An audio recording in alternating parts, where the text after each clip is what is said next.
Yeah, tough start for John Barnes there. Well, staying with League One, and as far as Bryan Gunn's Norwich are concerned, they'll be looking to bounce straight back after a disastrous season in the Championship. They kicked off their campaign with a tasty local derby with Colchester. Relegation hit hard at Norwich, down in the third tier of English football for the first time in 50 years. But with 12 new signings and more than 18,000 season ticket holders, Delia Smith could afford a smile. City widely tipped for a swift return to the Championship. Nobody was grinning for long. After just 10 minutes, John Otsemabor welcomed new keeper Michael Theoklitos with a woefully underhit back pass. Kevin Lisbie took advantage. If that was a shock for Norwich, nothing could have prepared them for what happened next. Just 3 minutes later, Lisbie had Gary Doherty frantically chasing back. An easy step inside, and Clive Platt pounced on the rebound. Some start for Colchester, who 16 months ago were trounced 5-1 in their last trip to Carrow Road. They were taking their revenge in style. On 19 minutes, it was 3-0, Platt's second of the game, and Norwich's nosedive showed no sign of stopping. A powerful free kick from David Fox made it 4, the teams only midway through the first half. All too much for some supporters. One appeared to throw his season ticket at manager Bryan Gunn. Being a club legend counts for nothing when your side's being ripped to shreds. To really rub salt in the wound, Lisbie, a former Ipswich player who'd also spent time at Norwich on loan, took the half-time score to 5-0.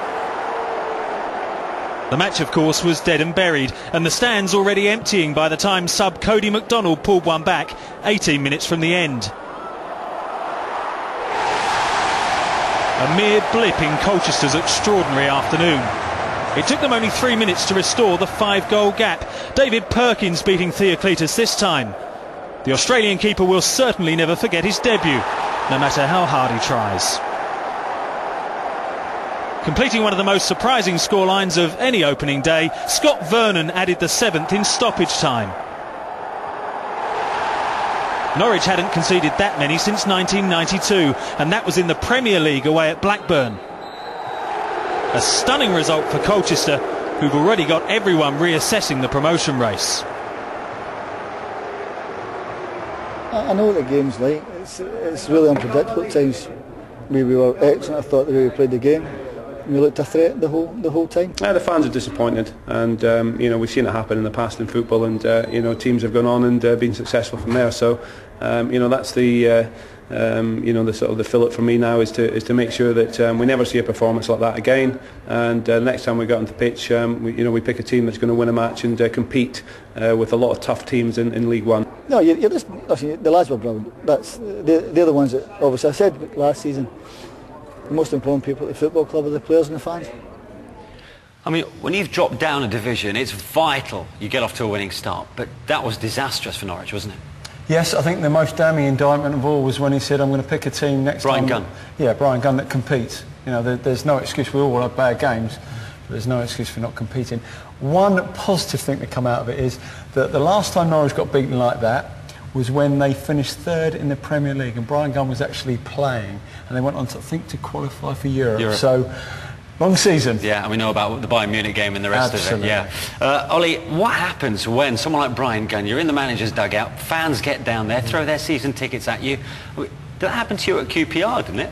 Yeah, we were 0-0 for 75 minutes, and then Rob Earnshaw scored a hat-trick in the last few minutes, and some woman come along and threw me your season ticket and started swearing at me, and I just said, I'm more that love and a bag of chips. You just got to get on with it. You know? It doesn't, you can't take that emotion. He's got to look at the team, he's got to look at, and he's got to try and change a losing mentality into a winning mentality, and that's not easy. You can't take away the fact that it was a fantastic performance from Colchester, but obviously it was Norwich's defending that ultimately let them down. Yes, it looked...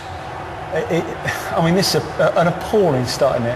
Got Semabor there. I mean, what sort of back pass is that? I'm not sure the keeper knows exactly what he's doing with the ball, but it's a terrible start. And I mean, the next 2 or 3 goals were pretty decent goals. I think this is either the 4th or the 5th.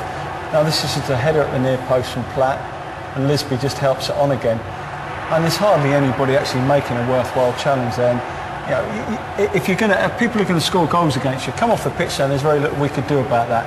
These 2 or 3 goals that we're seeing here, I mean, that's woeful defending. It's just not enough. It's not professional enough. And you're not doing enough to put the opposition off. And if you're going to do that and defend like that, you're going to concede goals. There's no doubt about that. Right, before we saw the Norwich game, we also saw Gillingham put 5 past Swindon. Terrific performance from Mark Stimson's side. But let's see whether Norwich fans have been texting or emailing us. Lizzie, I hear they've been strangely subdued. Well, we've actually had quite a few. Mostly, I'm afraid, not in favour of Brian Gunn remaining at the club. But we've actually had a few that have been in favour. I'll come to them now. We've got Mark in Brighton said, Norwich were terrible today. Even Delia will struggle to inspire that bunch.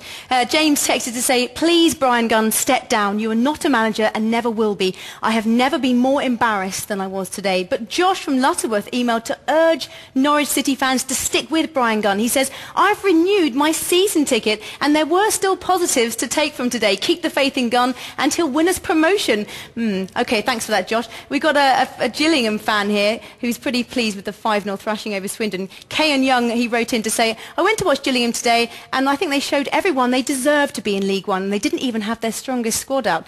I love this Stockport text. It's anonymous, but it says, please don't show the Owain von Williams world-class save from Stockport at Oldham today, as the big clubs will be sniffing around him. Shh. Oh dear, I think we may have already shown that one. And finally, there's another one for you, Ian and Steve. Georgie is emailed to ask what they think of the Brentford manager, Andy Scott, not just on today's performance, but the signings he's made, and with very little budget. Is he a manager for the future? His stock is certainly rising. One for the future. Absolutely. I did my A licence with Andy. And he has done exceptionally well on, as I said, a reasonably small budget as well. Ollie, briefly? He's a great fella and he deserves to move on with Brentford. Yeah. I think they'll go up again. Yeah. Oh, really? Yeah. OK. Now, Sven-Göran Eriksson might be a surprise choice as Notts County's new director of football.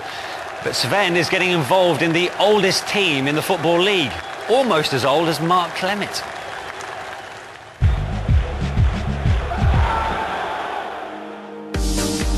Notts County have been around so long they initially had to devise their own version of the game. They're even credited with inventing the offside trap.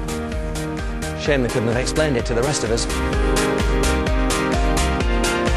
With 12 promotions and 15 relegations, no club has moved between the divisions of the Football League more than them. Did you know that Italian giants Juventus wear their famous black and white striped shirts, having been sent a set of county strips at the start of the last century?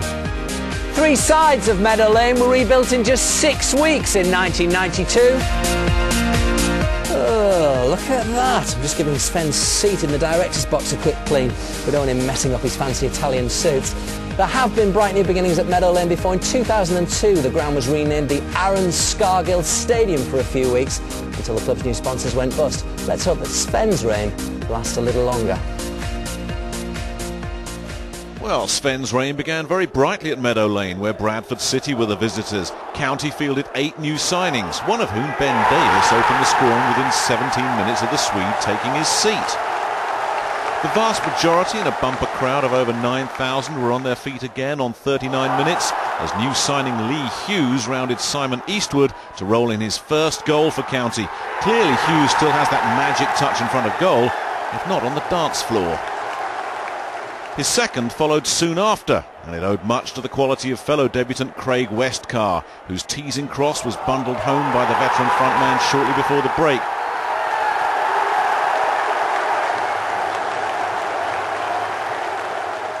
"3-0 at half-time, County were awarded a penalty when another new boy, Luke Rogers, was upended on 54 minutes.